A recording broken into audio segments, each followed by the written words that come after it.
thế giới quanh ta nè.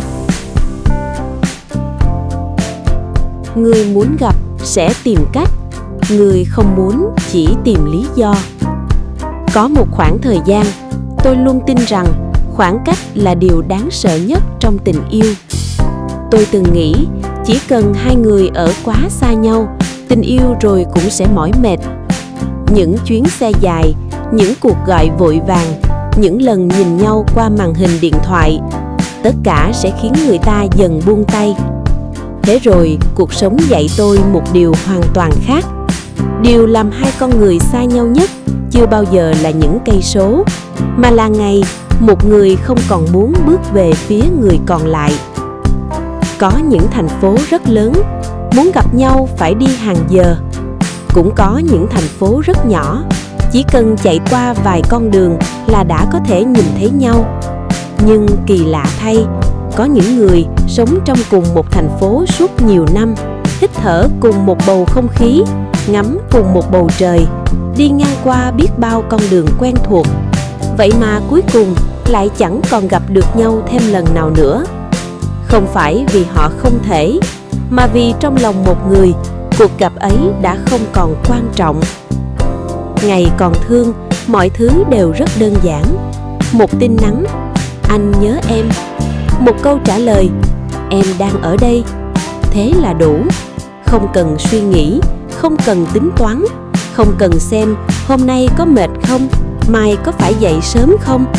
Chỉ cần nhớ là đi, chỉ cần muốn là đến. Có những buổi tối tan làm, người ta chạy gần 1 tiếng đồng hồ chỉ để gặp nhau 30 phút. Có những chiều mưa, quần áo ướt hết nhưng vẫn cười vì cuối cùng cũng được nhìn thấy nhau.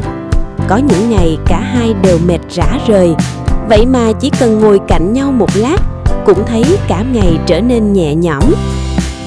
Khi yêu một người, con đường dài bao nhiêu cũng không thấy xa, bởi điều người ta hướng đến không phải quãng đường, mà là người đang đứng ở cuối con đường ấy.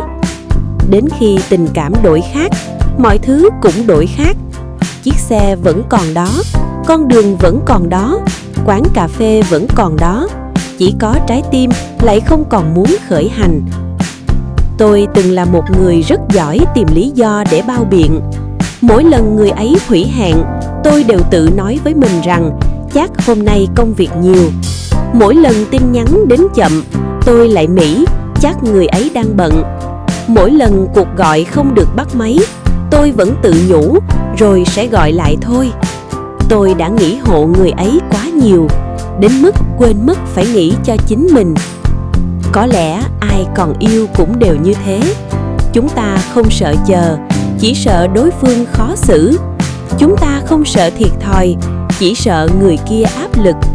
Chúng ta cứ âm thầm nhường nhịn, âm thầm thông cảm, âm thầm chịu đựng, cho đến khi một ngày nhận ra điều duy nhất đối phương chưa bao giờ cảm thấy là sợ mất mình. Tôi từng đứng dưới một gốc cây gần công ty của người ấy gần 1 tiếng đồng hồ. Hôm đó trời không mưa, gió cũng rất nhẹ. Tôi chỉ nghĩ nếu chờ thêm một chút nữa thôi, người ấy sẽ xuất hiện. Điện thoại vẫn im lặng, từng dòng người đi qua, từng chiếc xe lướt ngang. Mặt trời dần khuất sau những tòa nhà. Cuối cùng tôi nhận được một tin nhắn rất ngắn. Xin lỗi, hôm nay anh bận. Chỉ 4 chữ lại khiến tôi đứng rất lâu. Không phải vì buồn, mà vì lần đầu tiên tôi nhận ra một người thật sự muốn gặp bạn sẽ không để bạn chờ đến khi trời tối mới nhớ rằng mình có một cuộc hẹn. Điều đau nhất không phải là lời từ chối.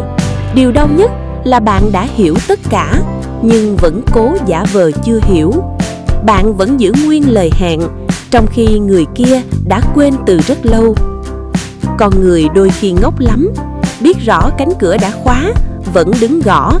Biết rõ đèn trong nhà đã tắt, vẫn chờ một người mở cửa. Không phải vì không biết sự thật, mà vì không nỡ từ bỏ hy vọng cuối cùng. Chúng ta luôn thích đổ lỗi cho khoảng cách, bởi như thế sẽ dễ chịu hơn. Ít nhất, khoảng cách là thứ có thể đo được, có thể rút ngắn, có thể vượt qua. Còn nếu phải thừa nhận rằng người ấy không còn muốn gặp mình nữa, thì đó là một sự thật quá đau.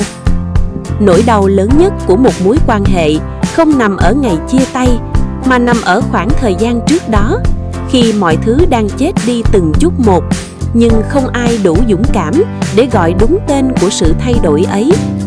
Một cuộc hẹn bị dời, một tin nhắn trả lời muộn, một cuộc gọi bị bỏ lỡ, một lời hứa chưa bao giờ được thực hiện. Mỗi chuyện đều rất nhỏ, nhỏ đến mức không thể mang ra để kết tội ai. Nhưng khi tất cả cộng lại, nó đủ để bào mòn một trái tim. Có người từng hỏi tôi rằng, yêu một người là cảm giác như thế nào? Tôi không biết phải trả lời ra sao, nhưng nếu hỏi hết được một người là cảm giác gì, có lẽ tôi sẽ nói, đó là khi bạn đi ngang nơi từng hẹn mà không còn dừng lại. Không phải vì đã quên, mà vì biết sẽ chẳng còn ai chờ ở đó nữa. Đó là khi điện thoại sáng lên, bạn không còn mong đó là tên người ấy. Không phải vì hết nhớ, mà vì đã quen với sự im lặng. Đó là khi bạn nghe lại bản nhạc từng rất thích, lòng vẫn khẽ nhói, nhưng không còn muốn gửi cho ai nghe cùng. Rồi một ngày, bạn sẽ hiểu, không phải tất cả những người bước vào cuộc đời mình đều ở lại.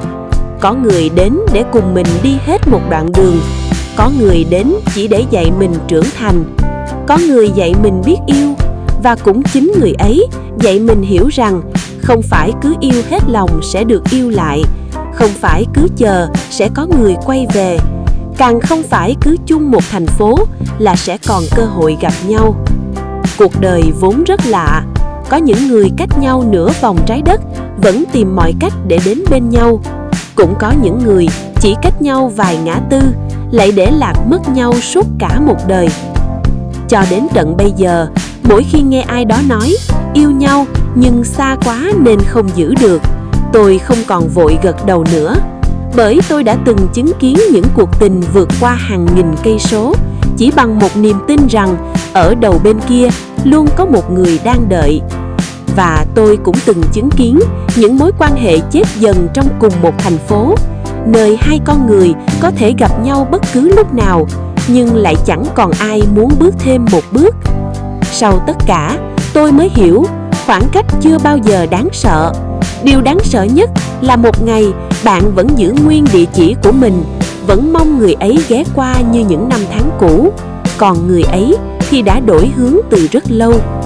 Thành phố vẫn vậy, con đường vẫn vậy, quán cũ vẫn mở, mùa mưa rồi lại sang mùa nắng.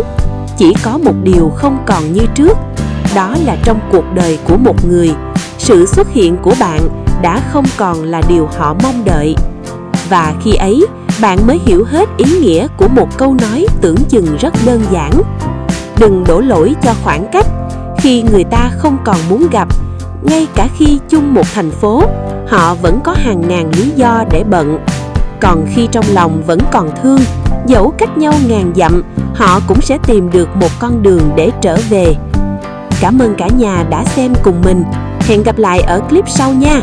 Bye bye. Nhớ đăng ký kênh ủng hộ Hoa Nắng nhé.